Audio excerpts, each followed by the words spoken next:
Okay, so welcome to the seminar. I'll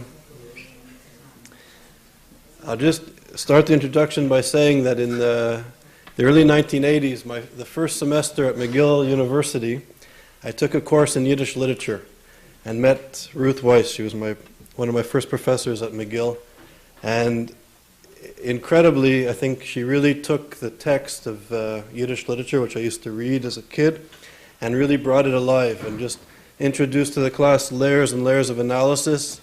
And through our analysis, which we did together as a class, we tried to interpret the social, cultural, political, economic implications, ramifications of the text. And she was really inspiring in helping me to develop tools for analysis, which I hopefully went on to my studies and really brought, I think, the art of study alive for me. So it's really a privilege to be able to introduce Ruth Wisse to you. She's the Marty Peretz Professor of Yiddish Literature and a professor of Comparative Literature at Harvard University. She taught at McGill, Stanford, New York University, Hebrew University, and Tel Aviv universities. She's, as you know, well published. She's written books and translated books on, some of them are, for example, entitled If I'm Not For Myself, The Liberal Betrayal of the Jews, The Shamil as a Modern Hero, A Little Love in Big Manhattan, and I.L. Peretz and the Making of Modern Jewish Culture. So without further ado, it's really a privilege to introduce Ruth Wisse. Today she's going to speak on how anti-Semitism succeeds. Professor Wisse.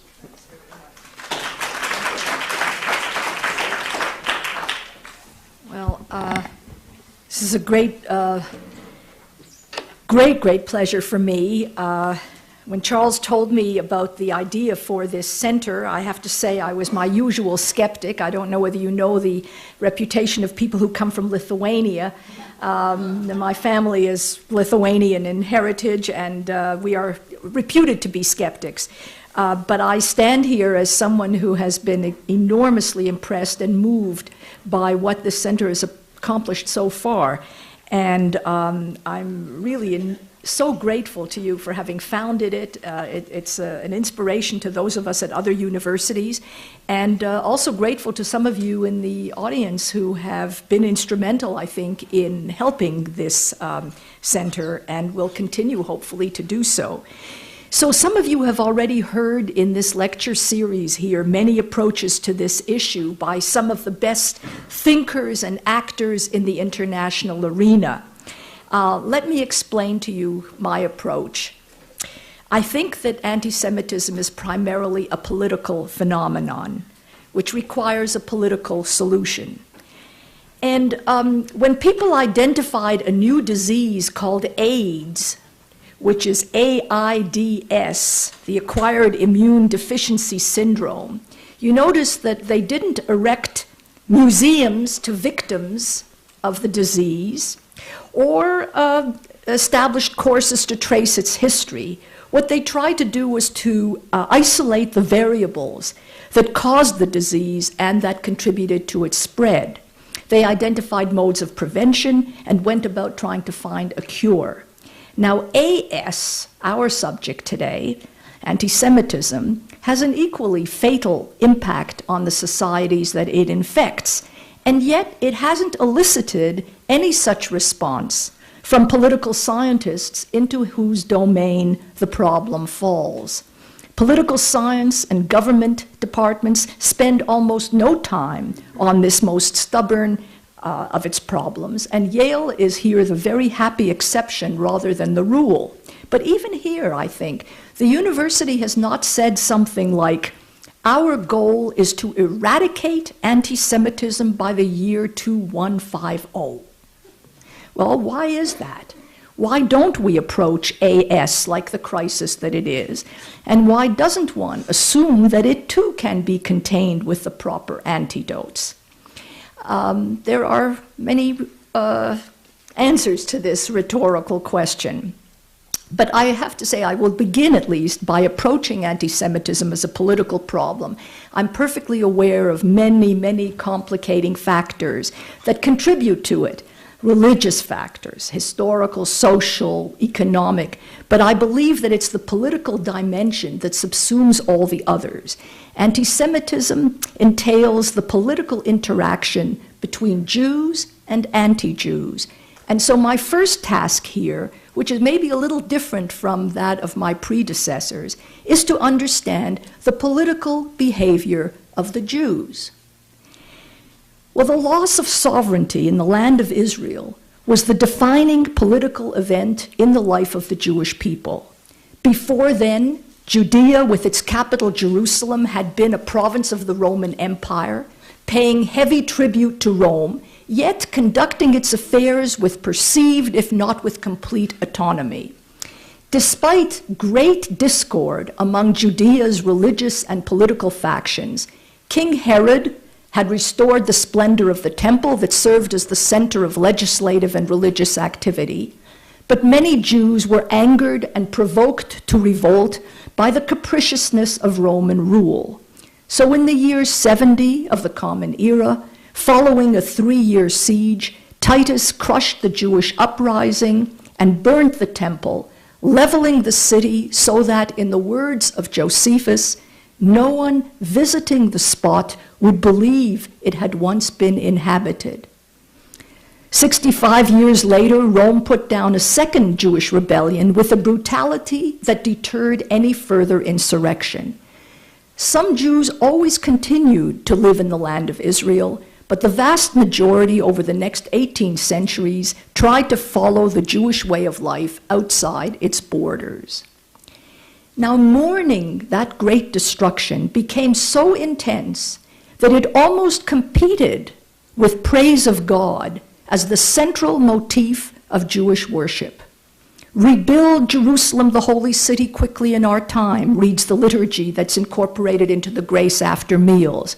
When a Jew dies, as you know, many of you, family members are consoled with the words, "May God comfort you," among other mourners of Zion and Jerusalem. For 3 weeks of every year, culminating in the fast of Tisha B'Av, the 9th day of the Hebrew month of Av, Jews commemorate the fall of Jerusalem. The annual Passover Seder concludes with the pledge, "Next year in Jerusalem." It is simply not true that Jews were a people without a land. Jews always knew they had a land. They prayed facing the land, and they knew that they would be returned to the land either during or after their natural lifetime. But in the meantime, they were able to live outside it. Now, this is the interesting feature. What was it that made it possible for the Jews to live abroad? A number of things. Foremost among them, I think, was an attitude to national defeat that had been determined even earlier by an earlier destruction and exile. After the reign of David and Solomon, which was the high point of Jewish national sovereignty, the kingdom was eventually divided into 2 parts. Northern Israel disappeared with the fall of Samaria in 721 before the Common Era. Southern Judah fell to the Babylonians in 586 before the Common Era. The invaders then, too, destroyed the temple that had served as the center of Jewish religious worship and drove the Jewish leadership into exile. Now, at that point, it's clear that the Jews might have disappeared in history like so many other conquered people. That they did not assimilate is largely a function of how they understood their relation to God. Through the covenant at Sinai, Jews had entered into a covenantal relation with an Almighty whose moral law curbed certain forms of behavior and required others. In return for obeying this law, Jews had been promised that they would someday multiply and prosper in the land of Israel. King of Kings was no mere metaphor. It was a precise description of how the Almighty dominated the political triangle the Jews thought they formed with foreign nations. In other words, Jews would be protected from aggressors if they satisfied the terms of their covenant with the Omnipotent. And thanks to the understanding of this position, the prophets felt justified in construing the defeat of the Jews as the consequence of God's dissatisfaction with his people. The prophets taught that the political fate of the Jews depended on their ability to convince not their rivals of their military prowess, but God of their uprightness. They linked a nation's potency to its moral strength, putting the Jews on perpetual trial for their political actions before a supreme judge.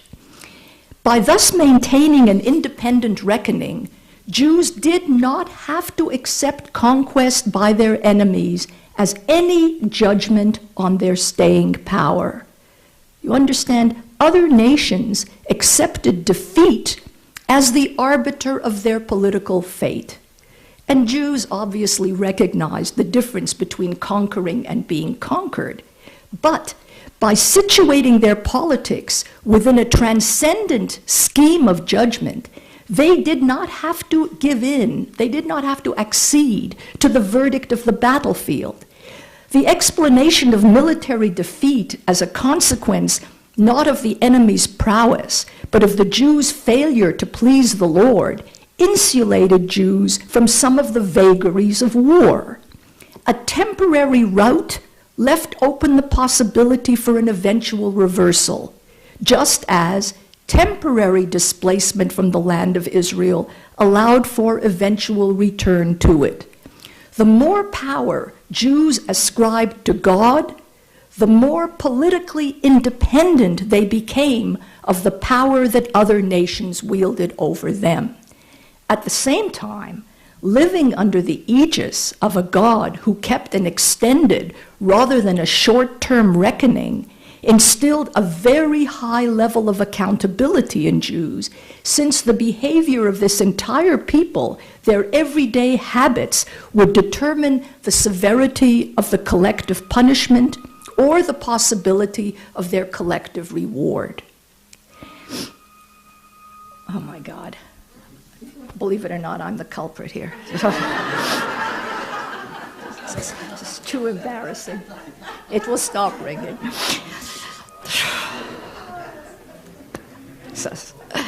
My sins. No, that's it. I think 5 is the last one. God, I am so embarrassed. Please forgive me. By the time the Romans crushed the last Jewish revolt, Jewish society had undergone changes that eased its transition to life in exile. Firstly, Ezra the scribe, who edited the Torah, had instituted the custom of reading it as the centerpiece of national religion. If you remember in Nehemiah, it says, on the first day of the 7th month, Ezra the priest brought the teaching before the congregation, men and women, and all who could listen with understanding. He read from it facing the square before the water gate from the first light until midday to the men and women and those who could understand. The ears of all the people were given to the scroll of the teaching. Now, what did this mean? This meant that the scriptures were read aloud to the assembly, and this is crucial here, it's not just that the Torah was read aloud to everybody, all men, all women, and everyone who could understand. The word understand there is, by the way, repeated several times in that same little passage. But it was also interpreted in Aramaic, in the vernacular. The teachers were to see to it that every man, woman, and sentient child not only hear but understand the national books. And so that same custom of reading and interpreting the Bible also spread to houses of prayer far removed from the temple, ensuring that the foundational texts became the permanent Jewish core curriculum. So that's one thing that made it possible. So we now have here this triangular vision of Jews really being maintained politically by what they can prove to God. We have their culture of literacy and the responsibility of everybody for that text, for that code of law. Then, too, Because not all the Jews had returned from Babylon when they were permitted to do so, Jewish life already flourished outside the land of Israel during the period of Israel's sovereignty, and there emerged a class of rabbinic scholars and interpreters whose court of law, or Sanhedrin, made its decisions binding on communities abroad. Once the rabbis began to codify the oral law that interpreted the biblical injunctions, they laid the groundwork for an independent judiciary with far-reaching powers in all areas of life. This judiciary was originally situated in Jerusalem, but it could also be situated elsewhere, teaching as it did that the world is sustained by three things: the Torah, worship, and deeds of loving kindness, all of which could be observed outside the land of Israel. Synagogues, as yet more concentrated on study than on prayer, sprung up within and outside the land, anticipating the practice of Jewish religion through later centuries. Jews learned to feel, as one historian has put it, at home while abroad, by refashioning institutions and practices once associated with the Great Temple. A third feature, maybe a fourth feature, of Jewish self-rule was the strong decentralized leadership. When the first century sage Yochanan ben Zakkai left Jerusalem, he got permission from the Romans to found an academy at Yavne, and he became the nation's guide in matters of religion, which included such functions as determining the Jewish calendar for observance that would now be occurring in different time zones. By setting up this new center of legal and religious decision-making, he effectively transferred the role of the temple to wherever the leadership of Judaism had its seat. Now, interestingly, this is the point at which some interpreters of Judaism believed that its spiritual essence transcended its political trappings. And Isidore Epstein says it as follows: transcended as the soul may survive the collapse of the body. This was a very, very influential interpretation of Jewish history until very recently. In other words, when the Jews left the land, it was as if the spiritual essence of the Jews was maintained while the soul was maintained, and it survived the collapse of the body politic. But in fact, it's quite opposite. The academy in Yavne maintained the Jewish body politic, no less than it maintained its national soul or spirit. Ben Zakkai negotiated favorable conditions with the ruling authority to set up a durable form of institutional autonomy. And as the Nasi, or president of the Sanhedrin, he became the equivalent of the head of a Jewish government in exile.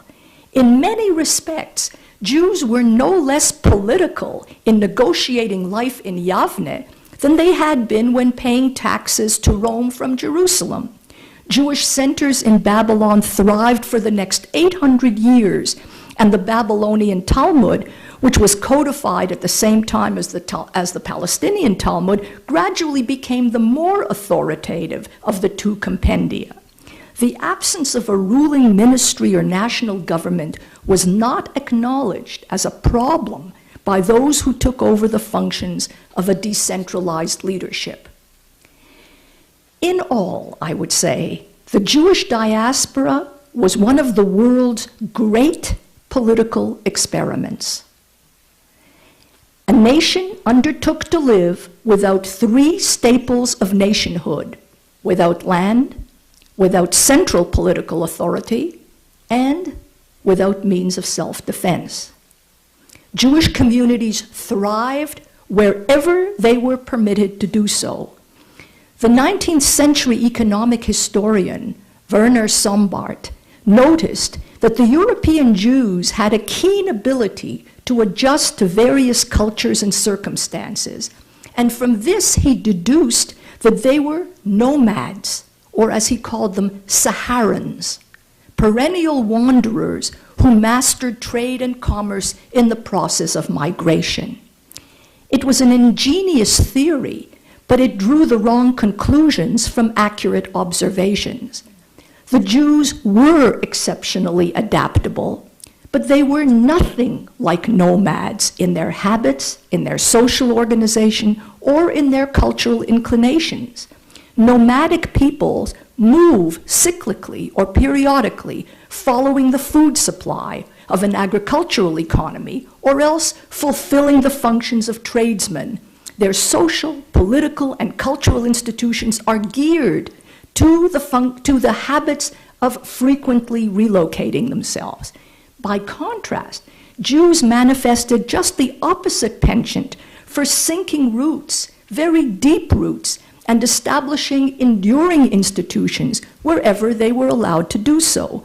They negotiated their relationship with those in power, usually through the payment of taxes, trying to work out the most favorable conditions for permanent residence. This diaspora experiment required creative accommodation, adaptation to local political rule and socioeconomic opportunities. It proved, I would say, astonishingly successful, since Jews, as I said, flourished wherever they were invited or permitted to do so. Look up the synonyms for adaptation, and you will discover Jewish communities at work. Elastic, flexible, pliable, supple. Jews tried to master the skills that would make them indispensable. Under some conditions, this meant money lending, tax farming, minting, banking.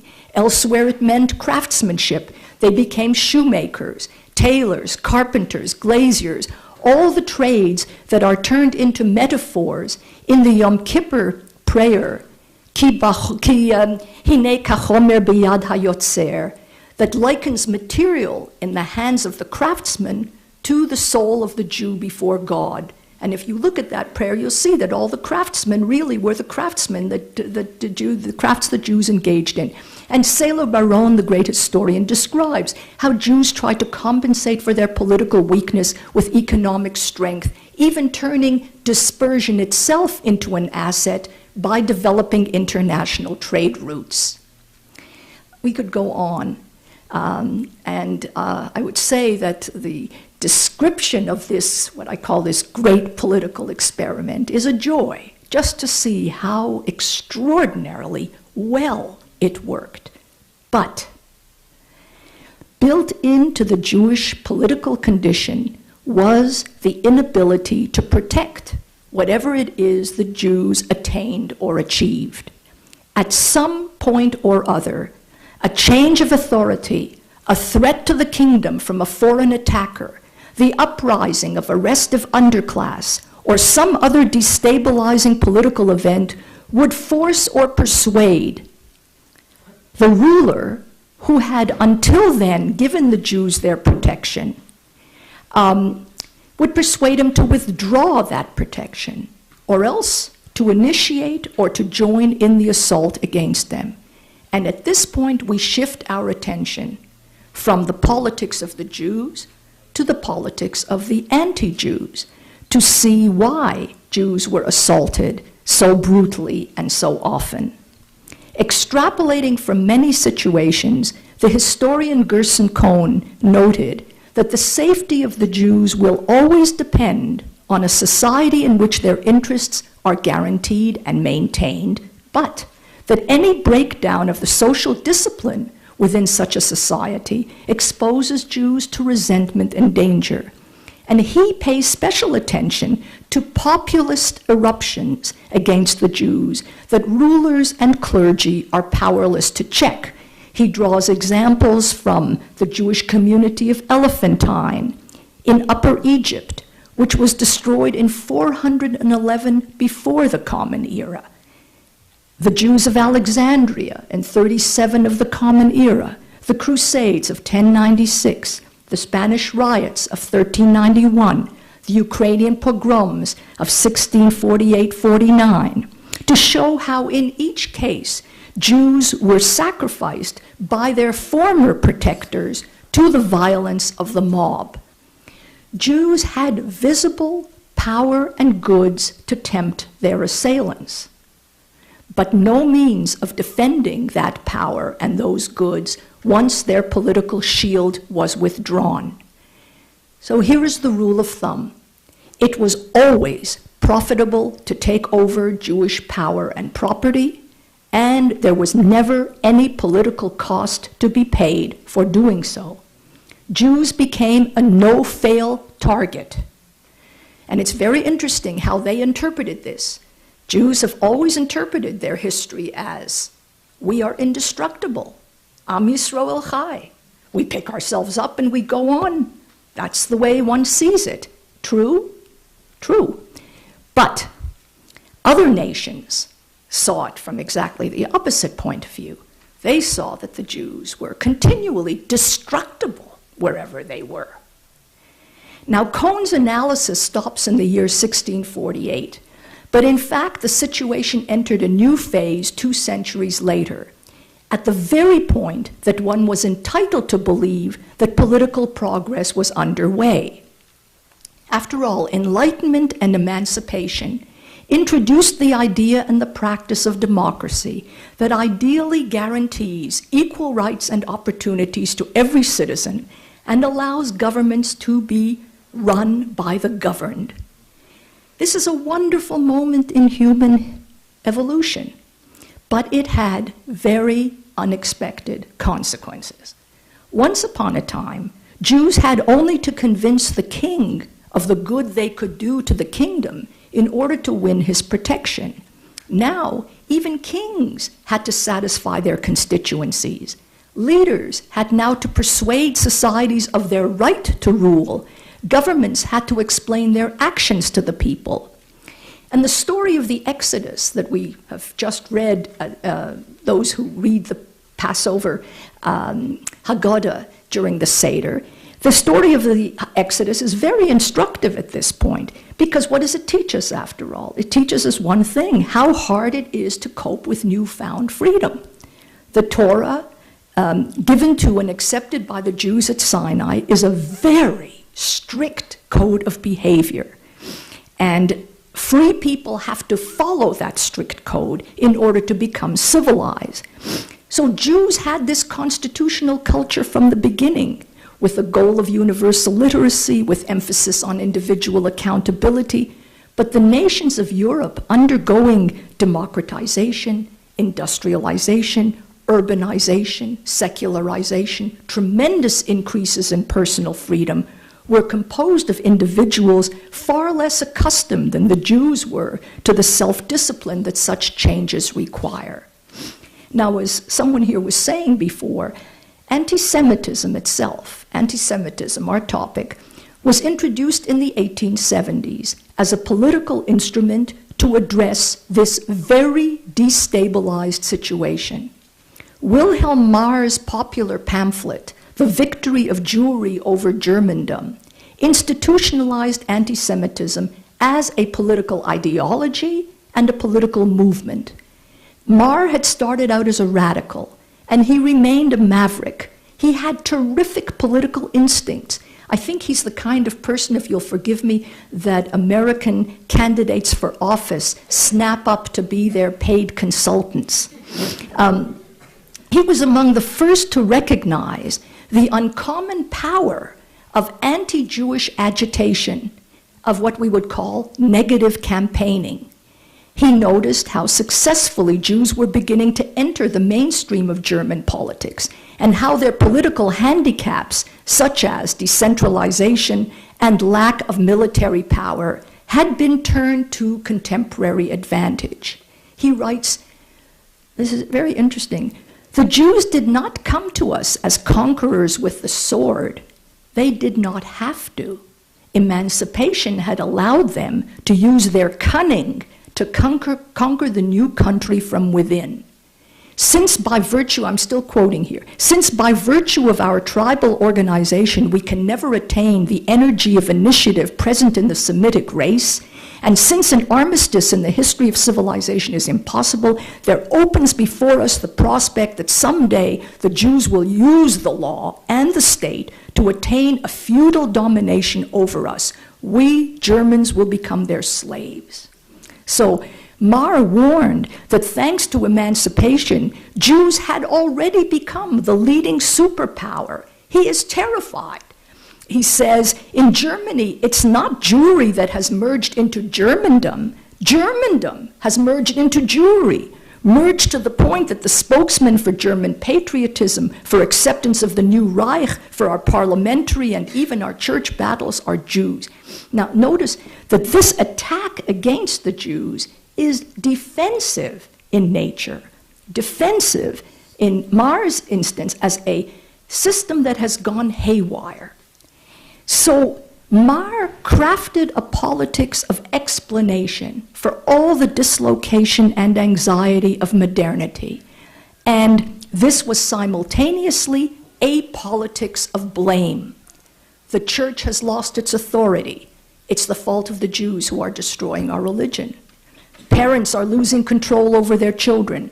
It's the fault of the Jews who have taken over the culture and are corrupting our morals. Are you unemployed? It's because the Jews have taken your jobs. Are you poor? It's because Rothschild has your money. Are you more troubled than you were before? It's because the Jews are screwing around with our heads. From the right, and no less from the left, politicians represent the Jews as the corrupting agents of modernity. It was, I think, an act of political genius on the part of anti-liberal politicians to cast the negative and frightening aspects of modernity as the fault of the Jews, who are just visible enough to be convincing in this demonized role. And once the Zionist movement formed, partially actually, of course, in reaction to anti-Semitism, it magnified Marr's accusations into the threat of a Jewish world conspiracy. The Protocols of the Elders of Zion replicates all of Marr's arguments on an inflated global plane. In his book on the Protocols, Norman Cohn writes, to portray democracy, liberalism, and secularism as the work of Jews was a way of making these things suspect in the eyes of a growing but ill-educated electorate. Now, this seems to me exactly right? To portray democracy, liberalism, and secularism as the work of Jews was a way of making those things, namely democracy, liberalism, and secularism, suspect in the eyes of an ill-educated electorate. It's important to see which is the vehicle and which is the goal. See, Jews are always fascinated by themselves, and what they see is that anti-Semitism is directed against the Jews. But in fact, in this analysis, and I think it's an absolutely correct analysis, the Jews are the vehicle through which an attack is waged against all the aspects of modernity that these particular politicians and leaders fear. Anti-Semitism worked differently in every country of Europe, but almost everywhere it enjoyed great success, and Hitler could not have come to power without it. So once we think of Hitler, we can see the benefits of anti-Semitism to those who harness its potential. And I would suggest to you, if you think of how he worked politically, think of the art of prestidigitation, of magic. I don't know anything about magic, but this is how I see the magician working. The magician says, watch my hand. Watch this hand. See this hand? Look at this hand. And he gets you to watch this hand. Now that hand in anti-Semitism is the hand of the pointing finger. Look at the Jews. It's the fault of the Jews. Keep your eye on the Jews. That's where the threat is coming on. But meanwhile, what the magician is doing, what the real hand that is doing, is the hand in the shadows, the hand that you're not watching. And what is that hand doing? Hitler is saying, I have to take control of the courts in order to protect you from the Jews. I have to take over the system of education because otherwise it is being taken over by the Jews. I have to censor the media because they would otherwise claim it for their own. So anti-Semitism does not merely portray democracy, liberalism, etc. as the work of the Jews. It seizes power or maintains power or consolidates power by claiming to protect the electorate from the Jewish menace. Now, naturally, Jews perceived this threat of anti-Semitism, and they dealt with it as creatively as they could. Millions fled to America, and we could talk about this. Why to America?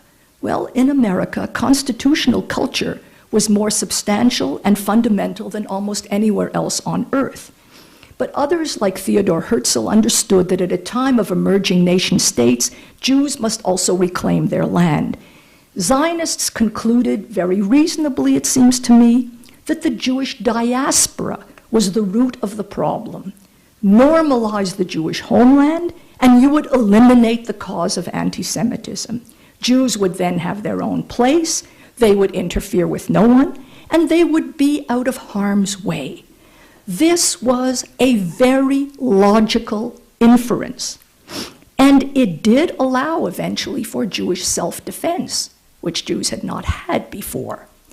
But what Zionism did not do, and I would say that it could not do, it could not have seen, I don't think, it could not take into account the instrumentality, the usefulness of anti-Semitism that had much less to do with the actuality of the Jews than with what they represented and could be made to represent. If anti-Semitism was useful to anti-liberal elements in Europe, consider how much handier it was to Arab potentates in the Middle East, especially once the Holocaust had shown how easy it was to get rid of the Jews. The Jews of Israel remained a tiny polity in the midst of other nations, and they retained the political habits of diaspora communities, the habit of wanting to be productive, helpful middlemen, supplying whatever others needed, living among the Goyim on the best possible terms. Just read Shimon Peretz's account, his account of the new Middle East, of how wonderful it will be, and you will see that what you have there is a new version of a diaspora imagination, the Jews living there and being useful to everyone around, like a kind of Switzerland. So I think the Zionists thought that they would win favor in the region by insisting that they did not come with the sword. And they did not. In fact, the Yishuv was notoriously slow in organizing even primitive self-defense. But as Wilhelm Marr had said at the outset, the Jews did not come to us as conquerors with the sword. They did not have to. Modernity, emancipation allowed them to use their cunning to conquer the new region from within. So just like Marr, Arab leaders were not concerned about Jewish conquest. They were concerned about the advent of pluralism, democracy, liberalism, modernity. They were afraid of precisely the help that Zionists wanted to offer them. So I won't go on for much longer, but just to say that because of this instrumentality, this usefulness as a political tool, anti-Semitism was the only ideology of Europe that made an effortless transition from Christian and post-Christian Europe to the Muslim Middle East. And the Arab anti-Semitism, many people say, don't compare Arab anti-Zionism with European anti-Semitism. It isn't the main thing, it isn't the same thing. Well, it's true, of course, that the two situations are not at all alike, but the effect of those differences is to make the instrumentality of anti-Semitism ever much more potent in the Arab world than it was in Europe. And just look at it from, look at any number of proofs of that. For example, anti-Semitism in Europe, emerged on a country-by-country basis. And even Hitler never called a pan-anti-Semitic Congress to get all of the anti-Semites together. But in the Arab world, anti-Semitism is the glue of pan-Arabism. It is the unifying element of otherwise unfriendly and hostile countries.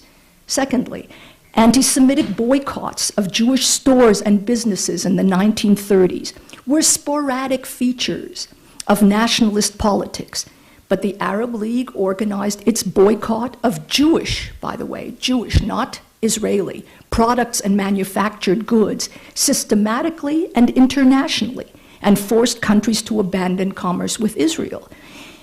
Anti-Zionism enjoys over anti-Semitism the technological advantages of a Mac over an Underwood typewriter.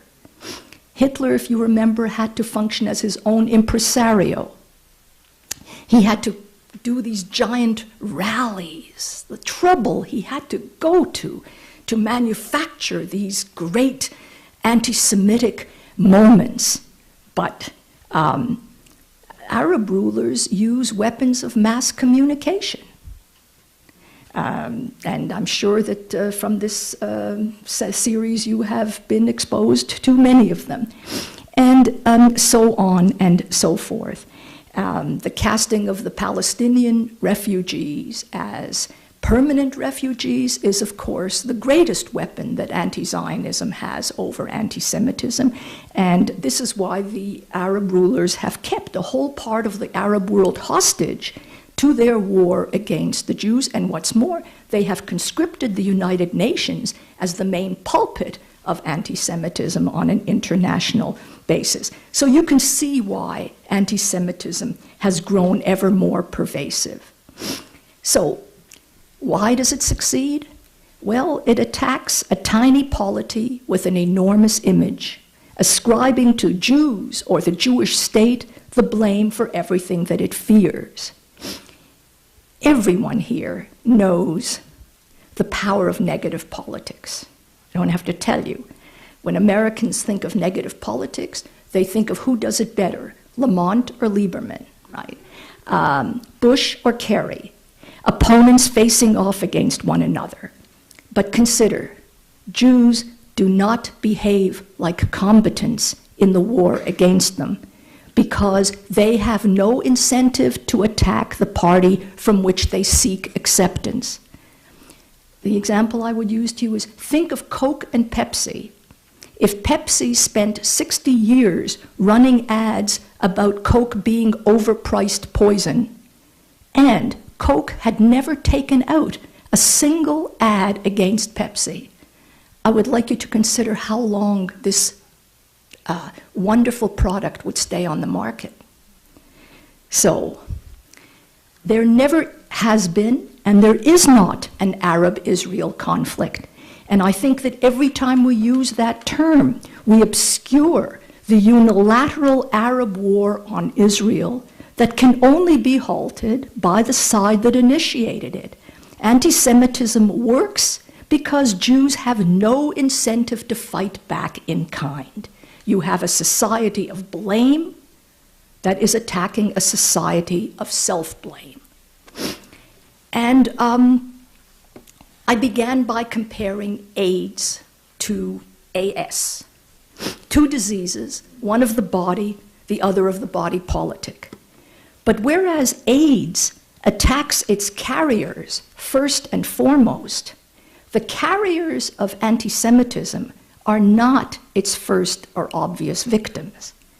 You see, the Jewish targets of the disease cannot stop it because they are not its main carriers. And the carriers do not want to stop it because they are not its main victims, or they don't perceive themselves to be its main victims. And here is where an institute such as this could play its main role, because it is only a center such as this, it is only through education that one can demonstrate that societies that resort to anti-Semitism must eventually, and usually very soon, destroy themselves. It is simply a political rule of thumb. the politics of scapegoating precludes corrections of the problems that those societies really confront. You see that the Palestinians were not so long ago considered the ablest sector of the Arab world, and they are now the most politically corrupt and dysfunctional. In failing to attend to their own internal development, they became more miserable and more depraved. Just think of how different Palestinian politics would have been had Mahmoud Abbas written his doctoral thesis about Arab healthcare, or education, or regional trade, instead of, as some of you may know, he did. He wrote it on the secret relations between Nazism and the leadership of the Zionist movement, arguing that Zionists encouraged Nazism in order to gain sympathies for Jewish immigration to Palestine, and so forth. I mean, this is extraordinary, right? But there is no one to point out the correlation between political cause and effect. There are no Hollywood stars sporting red ribbons against anti-Semitism. There are no constituencies calling for research funding into this. There are no doctors in this area looking for a cure. And the academy, which should be in the forefront of such an effort, is most often a contributing factor to its spread. So this is the last point here, and then perhaps the most important one, is anti-Semitism succeeds in part because of the failure of democracies to appreciate that anti-Semitism is the kindling for a worldwide conflagration. From Wilhelm Marr's day to the present, Jews have been the instrument, the projected symbol of a war against the liberalizing features that all forms of authoritarianism oppose. I don't know how many of you know, but if you don't, you should know, Jean-François Revel's fantastic book, Why Democracies Perish. And what he posits in that book is that democracy's strength, such as its self-criticism, its high moral standards, contain the seeds of its destruction when faced with an enemy uninhibited by such scruples. He writes, democracy probably could have endured had it been the only type of political organization in the world, but it was not basically structured to defend itself against outside enemies seeking its annihilation. He writes, democracy is by its very nature turned inward. Its vocation is the patient and realistic improvement of life in a community. Democracy tends to ignore, even deny, threats to its existence because it loathes doing what is needed to counter them. It awakens only when the danger becomes deadly, imminent, evident. By then, either there is too little time to save itself or the price of survival has become crushingly high. Democracies are beset by guilt-producing accusations and intimidation that no other political system has had to tolerate. Everywhere, substitute Jews for democracy, and you have a remarkable analysis of the democratic features of the Jewish polity, but you also have a guide to the common danger that all democracies, that all democratic polities, and most especially, I would say, the Jewish democratic polity faces when confronted by enemies who lack their scruples. So James Woolsey, I believe, was the last speaker in this series, and after 9/11 he said, "We are all Jews now. We should reflect upon the historical reality that when anti-Semitism raises its head, the rest of us, unless we are willing to live with a foot on our necks, will be the next targets." Many people take this for a metaphor. This is not a metaphor. This is a political inevitability. We know how anti-Semitism succeeds, and it can only be stopped by a political will that is equal to its energies. And it seems to me that this seminar is a means of identifying the political will that would be required to make sure that anti-Semitism does not succeed. Thank you.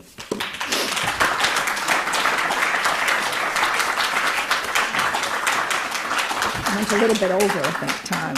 So thank you very Sorry. much. It was excellent, as usual. Hello. Just get it. It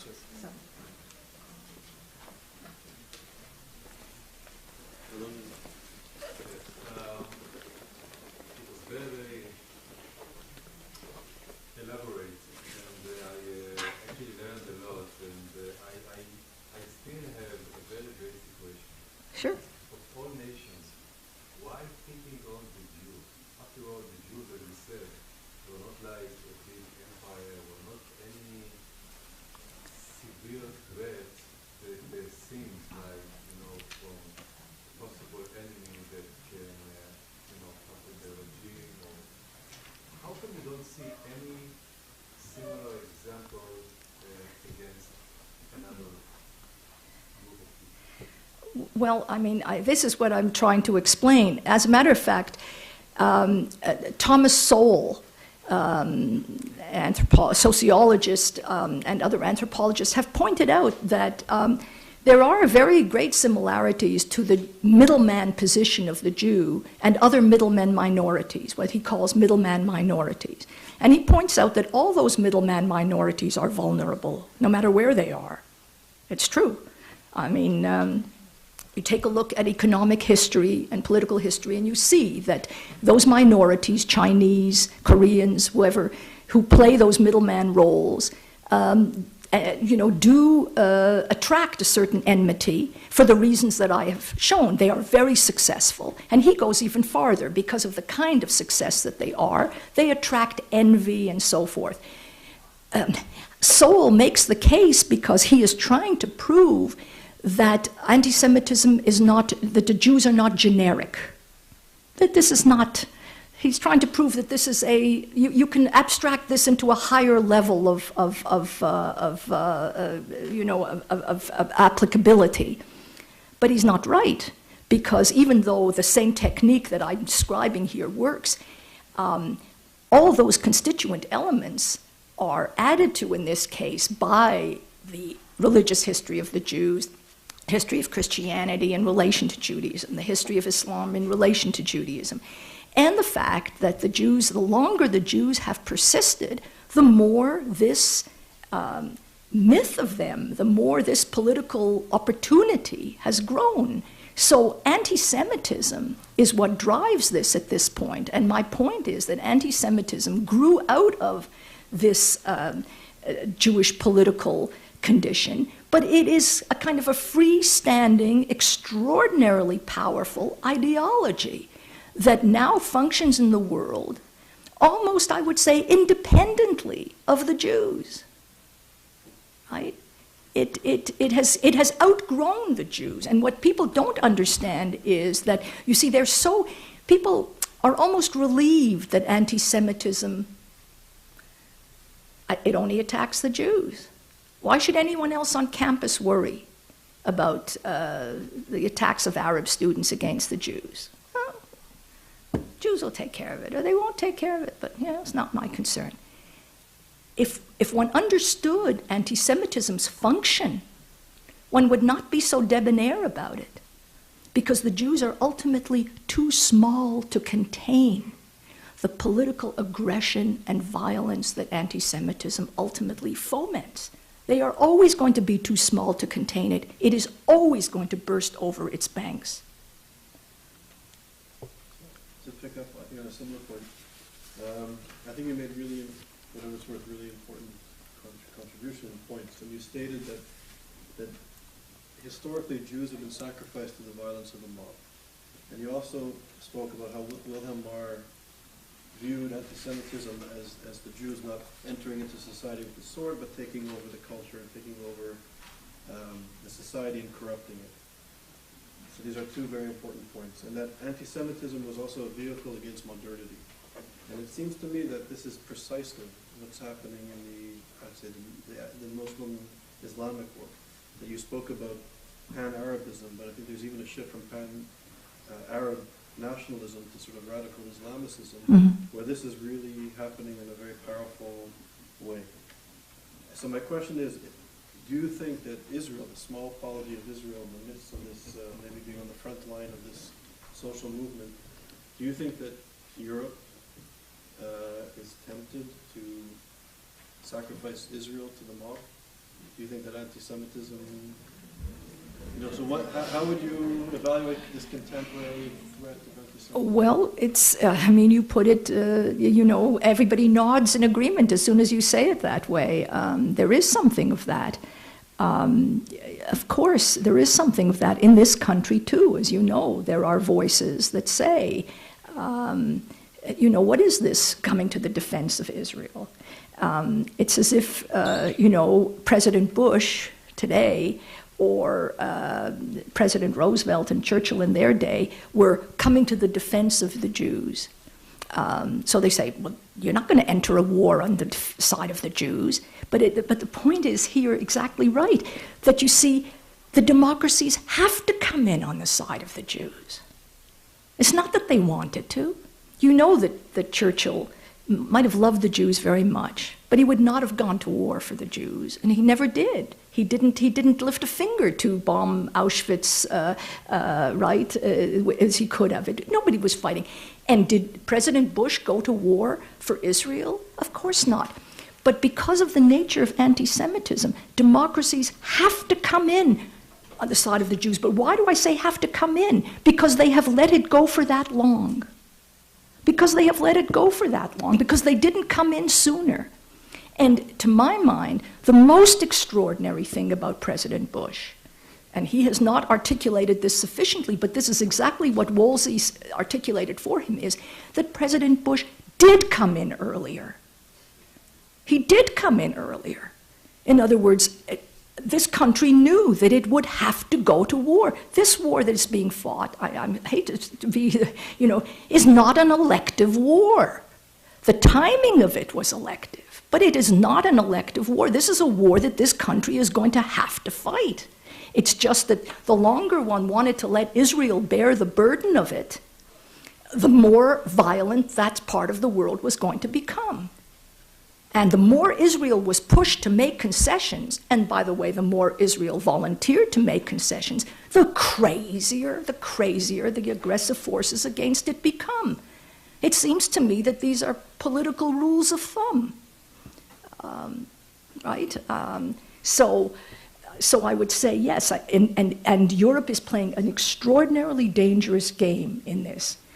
It does not see what it has at stake, and I think there are politicians in Europe that do see what's at stake, and they are fighting that, but they are not the most vocal voices that we hear at the moment. Professor Katz. Could you comment on the roots of anti-Semitism in universities, used in Harvard as a prototype? This is an interesting question, one which I would not like to deal with frivolously or on, in a soundbite. Here's the thing. The generative force of what I'm calling anti-Semitism, as I decided, this politics of blame, this ideology and politics of blame, the generative force of it is today all in the Muslim Arab world. However, what you see in our society, and particularly among some of the elites, is the reaction to it. So it's like a kind of secondhand smoke. It's the reaction to it is to go along with it, to accommodate to it, to say, to find in its favor. If they're so angry, there must be a reason. Because they're so many and so powerful, let's pressure Israel to give in. After all, it's so much easier to pressure Israel to give in than to pressure the Arab world to give in, because the Arab world is not about to give in. So I think it's that kind of reactive accommodation to anti-Semitism is what you're seeing. It becomes hard to distinguish after a while, I will admit. And sometimes there is no line. I mean, sometimes people do cross the line and become very actively involved in this. But for the most part, I would say that what you see among the elites, it's not just in the academies. I would say the New York Times is a marvelous example of this too, right? In World War II, the New York Times had a policy of not drawing attention to the war against the Jews. In that point, they did it by obscuring the horrors against the Jews. The New York Times to this day has a policy of not drawing attention to the war against the Jews. This time it does it by holding Israel responsible for the aggression against it. See, but it's the same technique in either way. So I would not say that they are the fomenters of anti-Semitism, but very dangerously accommodate to it because they feel that they don't have to take responsibility for it. Thank you so much for this lecture. It was just wonderful. One of the things that you passed over very rapidly, I was enthralled by it, was the observation about the magician. And the magician is pointing Yes. to Mm-hmm. recently there was a brilliant film starring Ed Norton, The Illusionist. Uh-huh. And as I was watching this, as a political scientist watching this, I was struck by how Jewish a film Uh-huh. of a country on the verge of modernity, of his name being Abramovich, of him clearly pointing, of the troops clearly after him, and one day when he's coming out of the hall, he passes the actor Shula, where they're clearly making the connection that he is the voice of the Jew on the eve of modernity.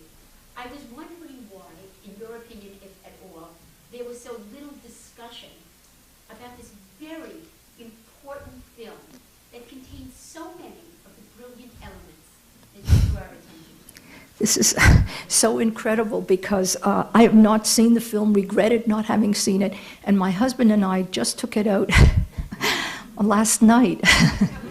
You would believe it, yes. This is too silly. But in any case, for various reasons, we did not get to see it, so we postponed it. I wish I had spent the evening seeing it. I will see it tomorrow and could better answer your question. But it sounds to me as if you're absolutely right, and that I had that sense reading about it very much. Thank you. Are you suggesting, or do you believe that for anti-Semitism to no longer exist, the Jewish attitude of blaming oneself, which seems to cause anti-Semitism to be so successful, must end? Yes. Politically, yes. I mean, again, that's too simple an answer by far. Jews should definitely not change their habits of self-scrutiny. They should definitely not change their habits of self-accountability. But here's the point. When you go into the synagogue, at least in our synagogue, what used to be written over the ark was, "Know before whom you stand." That's the extraordinary thing. What does that mean? Of course, what it means to us is, know before whom you stand. Why? Because if you are standing before the perfect judge, then I have to tell it all. I can hold nothing back because the perfect judge knows it all anyway. There, I have to be entirely self-accountable and take it all on. But that is also a political rule. Know before whom you stand. If you stand before the world and before your accusers and you say, yes, guilty, guilty, guilty is charged, and you are always on the defensive, before people who have judged you even before the trial is fixed, you are a fool. You are an immoralist, it seems to me, because you are really just feeding their frenzy. So I would say that marvelous sentence, which meant so much to us in one realm, should now be interpreted in the political realm as well. And you never, never take the defensive in a situation where people have prejudged you and where this is elementary. So I think that Jews have really confused these two realms very, very badly, and have to learn to separate them. So in one realm, no. to keep it as is. In the other realm, absolutely to change one's political behavior. Yes, I wanted to make a follow-up comment on what you said, Charles. And I wanted to point out that of all countries, Germany, 70% of Germans believe that Israel represents the highest danger to world peace. Not to peace in the Middle East, but to world peace. 70%.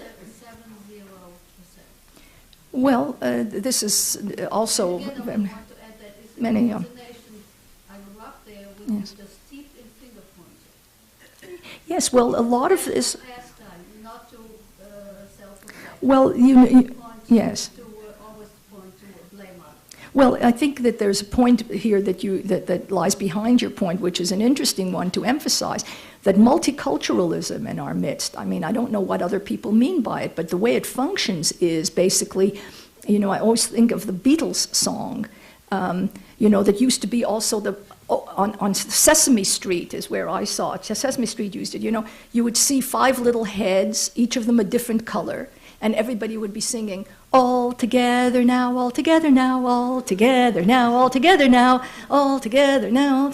And this is really the way the campus is expected to go. Multiculturalism means everybody is different, but God forbid that I should recognize that there's any real difference. But the truth of the matter is that the most substantial differences that we're talking about here are differences in political culture. And there are profound differences in political culture. And here's the interesting thing about American exceptionalism. We were talking about this earlier. May I make this point? I think the question is always asked, is America like others? Notice, no politician can get elected in this country on a platform of anti-Semitism. That, to me, is a definition of a country where constitutional culture is really thick. I mean, where the texture of democracy is thick. In other words, it's not just voting, everybody voting. It's really that you take on collective responsibility for your own polity.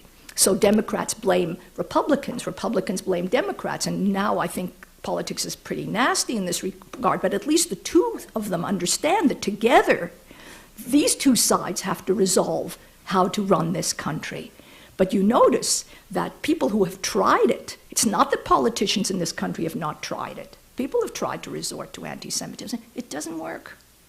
So this is very telling about the depth of, whatever you want to call it, really, the depth of democracy, really, of democratic culture in America. It is not that deep in many other countries, including countries of Europe.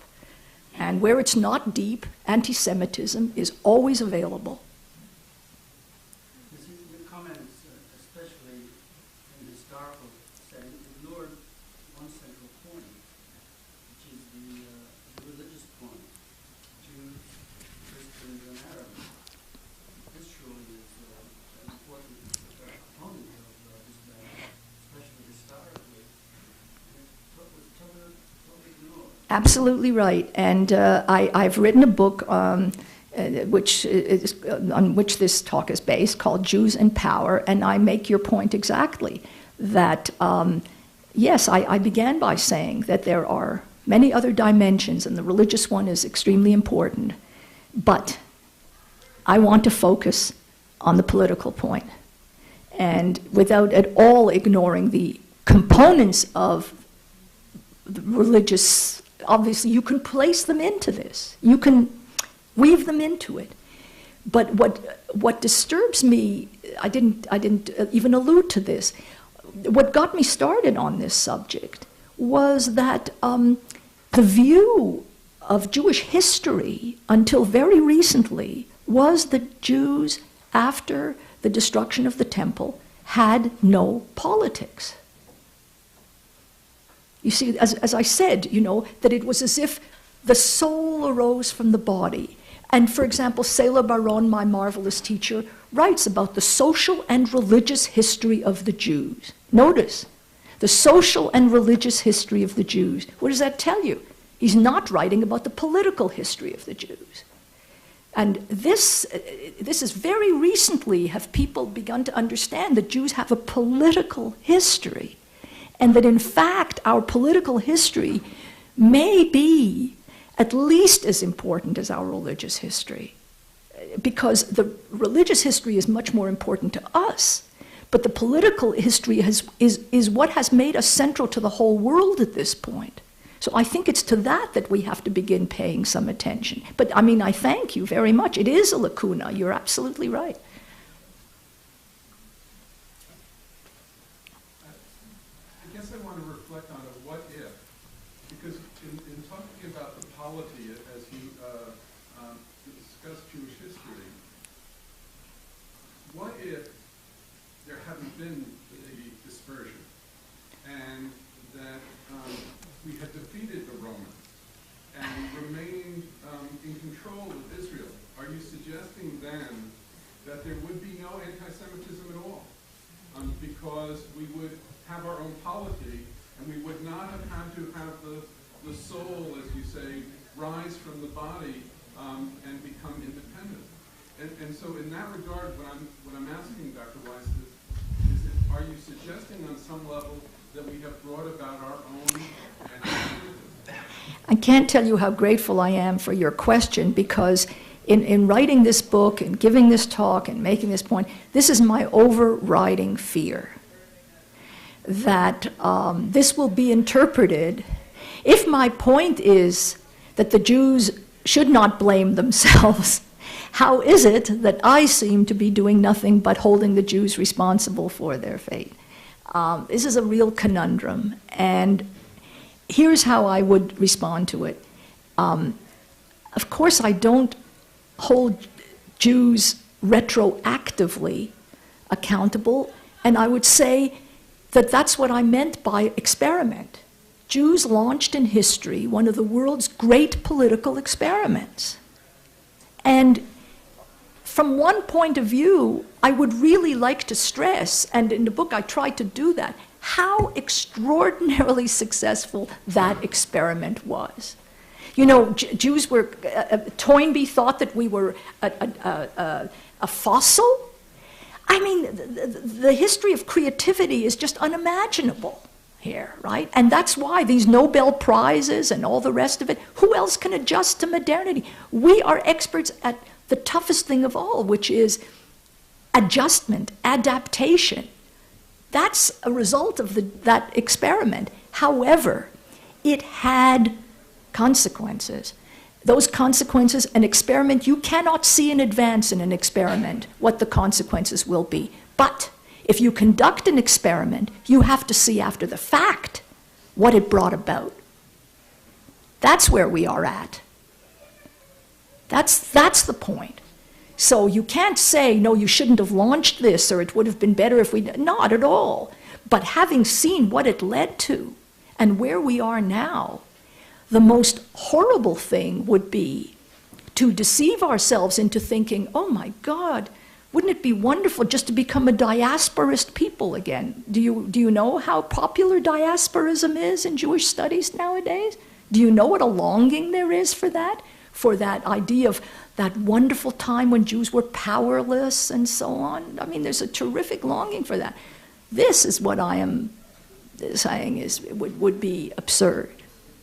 Not only and impossible, but do you see my point, the distinction? Thank you so much for asking that. Can I be an anti-Zionist and not an anti-Semite today in the Christian world? Can someone be an anti-Zionist and an anti-Semite? And not an anti-Semite? Well, I would say, what does Zionist mean altogether? The reason that the term, what would have happened to the term had Israel simply been accepted as a country? Zionism would have become a historical term. Zionism was the movement that brought Israel into existence, period. The only reason that Zionism exists as a controversial subject is because the Arabs have made Israel contingent. They have never recognized it. So they have kept it contingent. So all anti-Zionism is, I tried to point out that anti-Zionism is not just an extension of anti-Semitism. It is a raising of anti-Semitism to a much, much higher degree. We'll take a few more questions. There's a bit of time left. And after the Q&A period session, there's going to be a reception through this door. There's refreshments there. Thank you for a really rational presentation. One of the things that troubles me greatly is that beyond rationality, now this anti-Semitism, notably in the Middle East, has an emotional component. We Yes. have generations of children having been taught hatred, Yes. a very strong emotion. And I don't know how you deal with emotions in a rational way. I just It's a don't know. terrific question. They're terrific questions. Well, this is really the crux of the matter, too. If you're talking about it, well, I think that the approach to your question is should be a tactical one. In other words, that is a marvelous question, and the answer should be found, what is the arena in which the problem is arising, and how do you deal with it tactically in that arena? So let me give you an example. On a college campus, right? I give a talk to a group of students. It's on a Friday night under Jewish auspices, tables, everything wonderful set out and so on. And afterwards, I'm supposed to give a talk. A whole cadre of Arab students have come to sit there. They don't want to join in the tables, although, of course, they're invited to partake of the meal. They don't want to do that. They sit demonstratively at the wall, along the wall, and sit there waiting politely for the lecture to be over and for everything. So what does this tell you in body language? That clearly they have come, with a kind of adversarial posture. Sure enough, the lecture is over and question period comes, and one of them gets up and says, why is Israel an apartheid state? Now, exactly your thing, coming from some irrational core, nothing to do with the topic, not relating to it, coming from something else. I say to this student, why did you kill your grandmother? He looks at me, as you look at me, what are you talking about? And he repeats his question. I say, I have heard your question. I am asking you a question in front of all these people. Why did you kill your grandmother? And I say, come on, where is she? Can you produce her for us? Come on, why don't you defend yourself? Why don't you tell me? And then I try to explain to everybody, you see, you're looking at this young man now, and you're thinking, does she know something? Does she know something about him?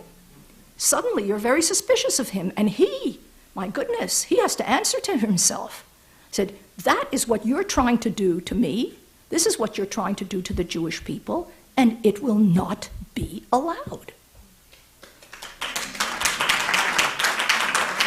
So, that's in that arena, I would say.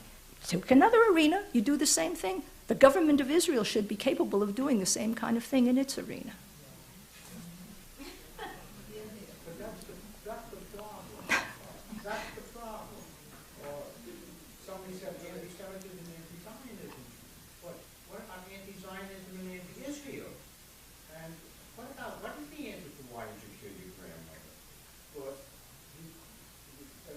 your presentation is very cogent. I mean, it's wonderful. I've never heard such a presentation in my life, and it's something that is so logical. It refutes any discussion. But who's designed this off? You went to Dershowitz. You didn't go back to Abraham and Sarah, and Islam is going to be a great nation. What's the question? So, the question is, was designed to solve? Well, the question is, I mean, I think that we are in a, you have to assess the political realities of the moment. I think that the political situation, as we all know, is pretty dire, but in some ways, I think we have to remind ourselves that it is far better than what I have faced in my lifetime, class of 36 myself. So I would say that there's no comparison between what we face today. After all, the United States of America is the most powerful country on earth as long as it remains, as long as it chooses to remain so. And it understands, I don't think James Woolsey is the only person in America who understands this connection that I've been making. They don't articulate it this way. I mean, I think it does have to be articulated much more clearly. But I think that, you know, I was saying, Charles, before, to my mind, there are more voices today, brilliant voices, powerful, passionate, excellent voices for the Jews than ever before in history. I mean, when did one ever have an organization like AIPAC? You know, read about Mordechai and Esther in the book of Esther. We had to rely on that for our political security as compared with what you have today in this country. You really have organizations. The American Jewish Committee, years ago when I got to know it, was an apologist organization. Today, I don't know about its lay leadership, but the people running that organization are unbelievably strong and smart and dedicated. We've got to fight to win. And we will. Yes, definitely. So Ellen, the final question, and then we'll go to the reception where we can continue the discussion informally.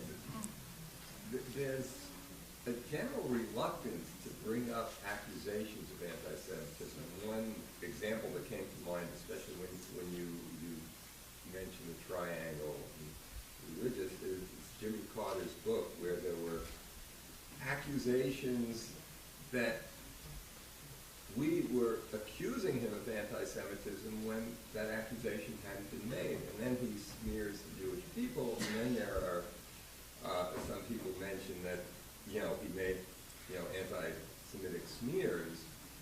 And are we making a mistake by not bringing up accusations of anti-Semitism when it's pretty clear that there is some there? Well, I think that there are, look, this institute was not here a few years ago, and here it is now at Yale University, and it's doing its job, drawing attention to a political reality. I mean, it's not a flag-waving thing. This is, as I say, it is a problem on the table, and I agree that one ought to, but in each case, you see, one has to be extremely discriminating, clever. We can't be crude. In other words, you're very smart. I mean, I'm sure that you can understand why in some cases it is wise to do X, and in other cases it is wise to do Y. In some, you choose your targets, you choose your moments, you conserve your energies for the things which are more powerful. I mean, you have to be clever. Thanks.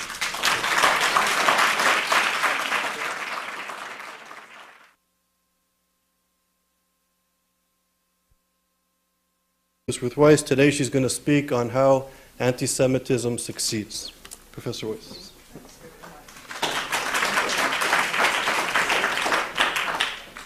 Well, this is a great pleasure for me. When Charles told me about the idea for this center, I have to say I was my usual skeptic. I don't know whether you know the reputation of people who come from Lithuania. My family is Lithuanian in heritage, and we are reputed to be skeptics. But I stand here as someone who has been enormously impressed and moved by what the center has accomplished so far. And I'm really so grateful to you for having founded it. It's an inspiration to those of us at other universities, and also grateful to some of you in the audience who have been instrumental, I think, in helping this center and will continue, hopefully, to do so. So some of you have already heard in this lecture series here many approaches to this issue by some of the best thinkers and actors in the international arena. Let me explain to you my approach. I think that anti-Semitism is primarily a political phenomenon, which requires a political solution. And when people identified a new disease called AIDS, which is AIDS, the Acquired Immune Deficiency Syndrome, you notice that they didn't erect museums to victims of the disease or established courses to trace its history. What they tried to do was to isolate the variables that caused the disease and that contributed to its spread. They identified modes of prevention and went about trying to find a cure. Now, AS, our subject today, anti-Semitism, has an equally fatal impact on the societies that it infects, and yet it hasn't elicited any such response from political scientists into whose domain the problem falls. Political science and government departments spend almost no time on this most stubborn of its problems, and Yale is here the very happy exception rather than the rule. But even here, I think, the university has not said something like, our goal is to eradicate anti-Semitism by the year 2150. Well, why is that? Why don't we approach AS like the crisis that it is? And why doesn't one assume that it too can be contained with the proper antidotes? There are many answers to this rhetorical question. But I have to say, I will begin at least by approaching anti-Semitism as a political problem. I'm perfectly aware of many, many complicating factors that contribute to it. Religious factors, historical, social, economic, but I believe that it's the political dimension that subsumes all the others. Anti-Semitism entails the political interaction between Jews and anti-Jews. And so my first task here, which is maybe a little different from that of my predecessors, is to understand the political behavior of the Jews. Well,